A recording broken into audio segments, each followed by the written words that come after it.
could take some stopping. Play gets underway in the next 10 or 15 minutes here. And tonight in the other semi-final, the Chinese superstar Ding Junhui continues his quest for a fourth UK title against Judd Trump.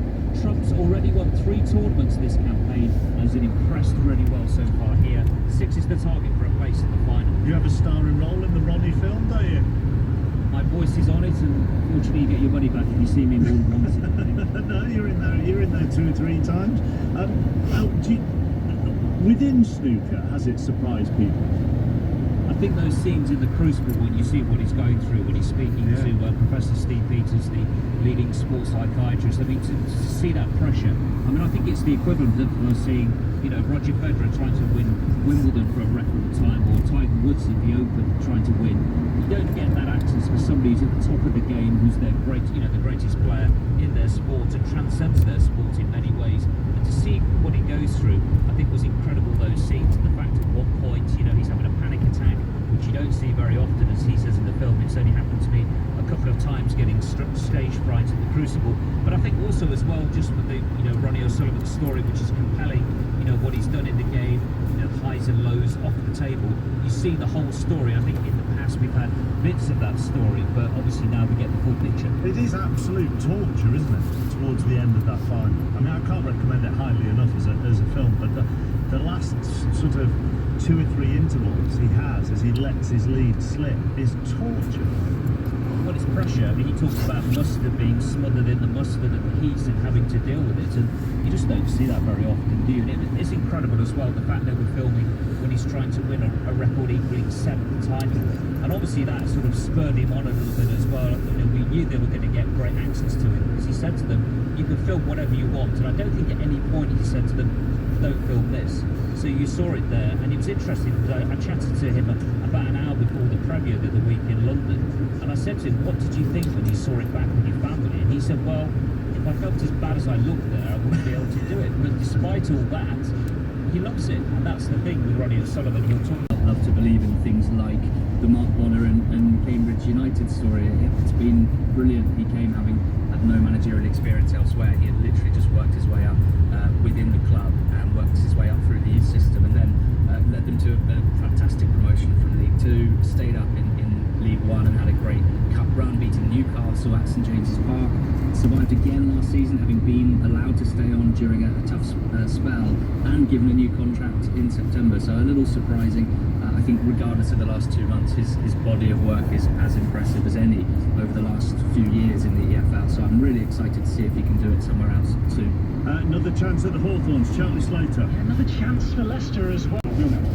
Let's see some of the new managers that have been appointed then. Ali Bristol Rose have a new manager in League 1, League 2 sides Grim. Building a promotion team in Exeter, albeit in the league below, and I think Taylor gets an attractive League 1 job with a squadding 11th place and a strong squad as well. So that sort of fits my eye, I guess, and similar for David Artell at Grimsby. I mean, waited a lot longer. Great, and people, you know, it's not specific to Dave Artell and crew, but people love to focus on the last 3 months of a managerial regime and use it to bash a manager. But I think it's more apt to look at the successes and to look at the body of work more generally. And the job he did at Crewe was fantastic. As you mentioned, there were plenty of mitigating circumstances for their decline. So yeah, really strong first performance away at MK. Positive signs there. And Jed Brannan at Morecambe, I mean, he joined the club as first team coach a couple of months ago. Derek Adams has left them again, this time for Ross County. In his first game as interim manager, he lost 6-0 to Wrexham, and then got the job full-time on Monday, and they lost at home to Newport in midweek. So, you know, it's been a really difficult few weeks for the club, but you have to feel for Brannan, having stepped in, he needs to get a win as soon as possible. All right, thank you very much, Ali. Ali Maxwell from Not the Top 20 podcast. So it's FA Cup second round weekend, plenty of championship games as well. We'll keep you up to date with them all. From 3 o'clock when our base is the Emirates for Arsenal against Wolves. We've got Nottingham Forest Everton at 5:30, Newcastle Manchester United at 8 o'clock. We also have the draw for the men's Euros from around 5:15. We had John Murray on earlier, James McFadden, looking at the various pots. I mean, England, Scotland and Wales could all come out together. Do you like that? No. No, because I think that Scotland, I know they've been the last Euros, but waited a long time to go to Euros and to have to almost share that experience. I'd rather just go and focus on Scotland, to be honest with you. There's no Christmas Are you tree looking at this that from a time. media point of view, or do you think Christmas tree. within the squad and in the game? There's no Christmas tree in the middle of the. the squad? No, I don't think it does. I think that Scotland, I know that lost a friend in Finland, and I know it was a much celebrated draw for Scotland at the time, but there was many people tipping Scotland to get absolutely battered at Wembley. So I think a game, obviously, you would never turn down a game against England. And Scotland always seem to do well in the competitive games. But no, I just think for me personally, for that experience to go and watch Scotland and have the focus when Scotland are playing to be on Scotland and not against England, who are obviously going to be heavy favourites if that was to come about. So nothing other than purely to enjoy the build up and the games a bit more. They're in a situation, Scotland, aren't they, Ellen? To Ashley Williams about this from the Wales perspective as well, of where, right, so they've been at the Euros now, so you build up that tournament experience for a lot of these players, and that can only be a positive thing going into the next tournament. Yeah, of course, and obviously they've been in really great form to obviously reach the Euros as well. So I'm really excited to. I don't want to face Scotland either. It needs to be separate, doesn't it? Yeah. I think it'll be really exciting for both nations, and obviously if Wales were to reach the Euros as well, for them to be in a different group as well. But yeah, I think to gain that tournament experience, you just grow and you just get.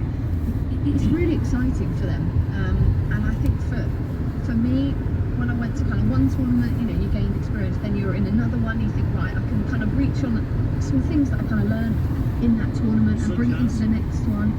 And I think maybe pressure, not getting too worked up game by game, really embracing the moment.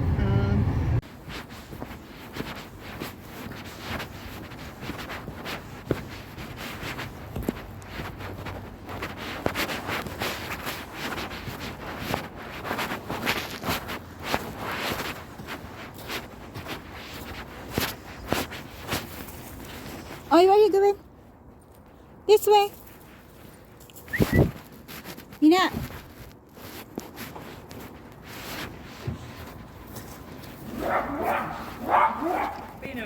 Nina, come on this way. I